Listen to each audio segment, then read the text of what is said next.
शुरुआत करते हैं खास खबरों के साथ। मध्य प्रदेश के आगरमालवा जिले के विकासखंड बड़ौद के शासकीय प्राथमिक विद्यालय परसपुरी में शाला प्रभारी जगदीश चंद्र मेहर, संस्था प्रभारी और साथी शिक्षकों और ग्रामीणों के द्वारा मध्य प्रदेश स्थापना दिवस हर्षोल्लास के साथ मनाया गया। आपको बता दें कि कार्यक्रम में मुख्य अतिथि कैलाश सिंह सिसोदिया, जनपद सदस्य प्रतिनिधि शिव सिंह पटेल रहे। वहीं कार्यक्रम में गाँव के वरिष्ठ जन और चौकीदार सभी ने अपना अमूल्य समय देकर कार्यक्रम को सफल बनाया है और इसके अलावा शाला प्रभारी जगदीश चंद्र मेहर ने सभी का आभार भी व्यक्त किया है।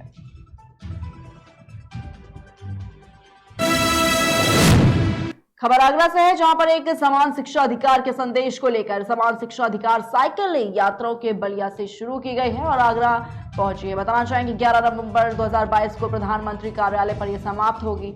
साथ ही इस यात्रा के जरिए देश के प्रधानमंत्री नरेंद्र मोदी से देश के गरीब बच्चों को उच्च शिक्षा के अधिकार की मांग की जाएगी। इसके साथ ही सवाल भी उठाए जाएंगे कि क्यों रिक्शा चालक, ऑटो चालक, सब्जी विक्रेता के बच्चे सरकारी स्कूलों में पढ़ते हैं और सांसद, विधायक और बड़े बिजनेसमैन के बच्चे इंग्लिश मीडियम कॉन्वेंट स्कूलों में पढ़ाई करते हैं।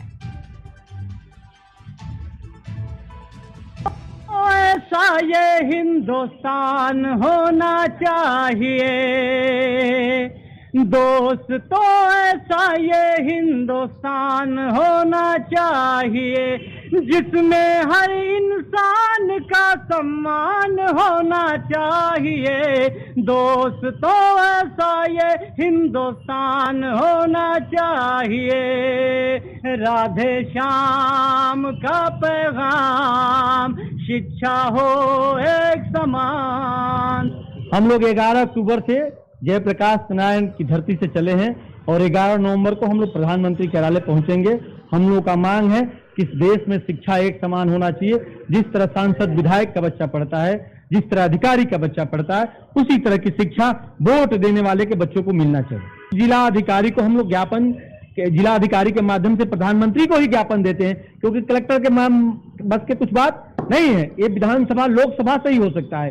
तो मेरा सिर्फ यहाँ आना, आपसे मिलना और ये झोरा लेके जो घूमते हैं, इस देश के मालिक वोट के समय जात और मजहब में बढ़ जाते हैं, लेकिन जब चुनाव खत्म हो जाता है तो इनको शिक्षा दीक्षा से कोई लेना देना नहीं है। इनको इस समय सब कुछ महंगाई दिखता है भी, लेकिन किसी को शिक्षा पर महंगाई नहीं दिखती।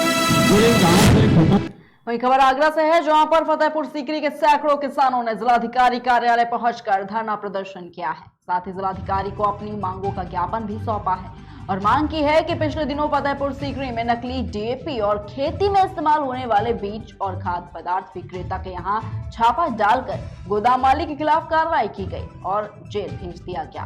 लेकिन अगर बात की जाए किसानों की, तो पिछले दिनों बारिश के कारण सभी फसलों को भारी नुकसान पहुंचा और वहीं इस मौसम में बड़ी संख्या में किसानों ने नकली डीएपी और कृषि सामानों की खरीद कर फसल बुआई का कार्य भी संपन्न कर दिया। सरकार के द्वारा गोदाम मालिक को जेल तो भेज दिया गया, लेकिन किसानों के हुए नुकसान का अब तक कोई निष्कर्ष नहीं निकाला गया है। ये गांव से, खेतों से निकल के गांव का किसान यहाँ कलेक्ट्रेट पर आया हुआ है और यहाँ हमारे जिले के मुखिया साहब बैठते हैं। किसान सवाल लेकर आया है कि उसको नकली दवा, नकली डीएपी, नकली बीज परोसा जा रहा है, जिससे उसकी खेती में भारी नुकसान हो रहा है। किसान का सवाल ये भी है कि किसान को जो डीएपी इस समय, क्योंकि तीनों फसलें जो महत्वपूर्ण फसलें हैं, गेहूं है, इस समय आलू है और सरसों है, इन तीनों ही फसलों में एक साथ डीएपी की आवश्यकता पड़ती है और ये हर साल की जरूरत है। तो प्रशासन को भी पता है कि पूरे जनपद में कितनी डीएपी की आवश्यकता किसान को रहती है, लेकिन जानबूझ के एक क्राइसिस क्रिएट किया गया है और उसमें भी जो डीएपी आई है उसका कालाबाजारी हो रही है। देखिए, जैसे कि कुछ किसान भाइयों ने हमारे सामने आकर अपनी ये शिकायत यहाँ पर रखी है, तो इस संबंध में जो हमारे कृषि विभाग के अधिकारीगण हैं वो लगातार आकस्मिक निरीक्षण करके और छापेमारी की कार्रवाई जो है वो कर रहे हैं। साथ ही साथ हमारे जो जिलाधिकारी हैं वो कृषि विभाग के अधिकारियों के साथ संयुक्त रूप से जाकर दुकानों की चेकिंग कर रहे हैं और जहां अनियमितता पाई जा रही है वहां पर कार्रवाई की जा रही है। पिछले कुछ दिनों में लगभग 12 दुकानों के जो लाइसेंसेस हैं वो निरस्त किए गए हैं। इसके अतिरिक्त इसमें आगे जो है आगे की जो कार्रवाई भी की जाएगी। इस बीच में हमने सभी जिलाधिकारियों को भी निर्देश दिए हैं, कृषि विभाग के सभी अधिकारियों को भी निर्देश दिए हैं कि जो लगभग सभी हमारी इस प्रकार की दुकानें हैं उनकी चेकिंग की जाए। कहीं पर अनियमितताएं पाए जाने पर, कालाबाजारी की शिकायत आने पर जो आवश्यक विधि खबर सोनभद्र के दुधी थाना क्षेत्र से है, जहां पर डीआर पैलेस में एक कार्यकर्ता सम्मान समारोह का आयोजन किया गया। समाजसेवी अनिल कुमार हलवाई के द्वारा सभी का सम्मान किया गया। कार्यक्रम के मुख्य अतिथि क्षेत्रीय विधायक राम दुलार सिंह गौड़ रहे और कार्यक्रम की शुरुआत सर्वप्रथम श्यामा प्रसाद मुखर्जी और पंडित दीनदयाल उपाध्याय सहित मां भारती की प्रतिमा पर दीप प्रज्वलित कर की गई। कार्यकर्ता सम्मान समारोह था। तो हम लोग पार्टी का देखिए, हर समय भारतीय जनता पार्टी में एक सिद्धांत है कार्यकर्ताओं को सम्मान देना। कार्यकर्ता ही पार्टी का रीढ़ की हड्डी हैं, वही प्रत्याशी को जिताने का काम करते हैं। इसलिए आज भारतीय जनता पार्टी की ओर से कार्यकर्ता सम्मान समारोह रखा गया था और आज ही नहीं, समय समय पर अपने कार्यकर्ताओं को सम्मान देने का काम हर समय हम लोग किया करते हैं। और आज ये नगर पंचायत चुनाव है और उनको एकजुट करके यह भारतीय जनता पार्टी की जो प्रत्याशी आएगा उसको जिताने का काम हम लोग करेंगे। इसी उद्देश्य से यहाँ कार्यकर्ता सम्मान समारोह रखा गया।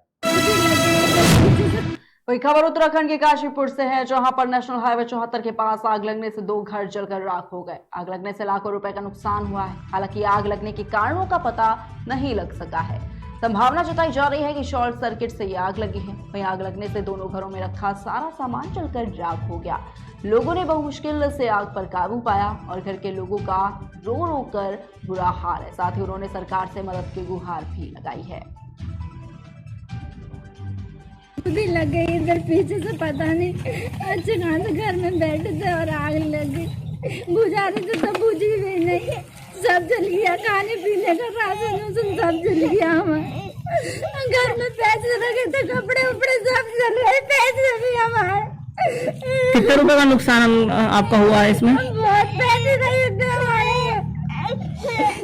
क्या क्या सामान जला है इसमें आपका सारा? सब खाने पीने का राशन, कपड़े उपड़े सब। नुकसान हुआ आपका टोटल इसमें? 1.5-2 लाख रुपए। नहीं, हम तो खाना बना के यहीं बैठे बर्तन मांज रहे हैं। हमें नहीं पता, बच्चे मेरे छोटे छोटे सभी स्कूल गए थे। हाँ, हम बैठे वो बर्तन मांज रहे हैं, कोई घर पर नहीं है, घर वाले मेरे। तो क्या क्या आपका नुकसान हुआ है इसमें? 10,000 रुपए रखे थे बच्चों के लिए, घर में कपड़ा लत्ता सभी रखा। मेरे घर वालों के लिए कल को दवाई लेने जाती, मैं उनका एक्सीडेंट हो हुआ तो। कितने रुपए का नुकसान आपको हुआ होगा इसमें? 50-60 का तो हो ही गया। ये सब झोपड़ी लगा के सब। इसमें क्या क्या चीज जली है आपकी? कपड़े भी सभी जल गए। चावल है, 4 बाल्टी आटा है और 3 बाल्टी चावल है इसमें। फिलहाल के बुलेटिन में इतना ही। रुकते हैं एक छोटे से ब्रेक के लिए।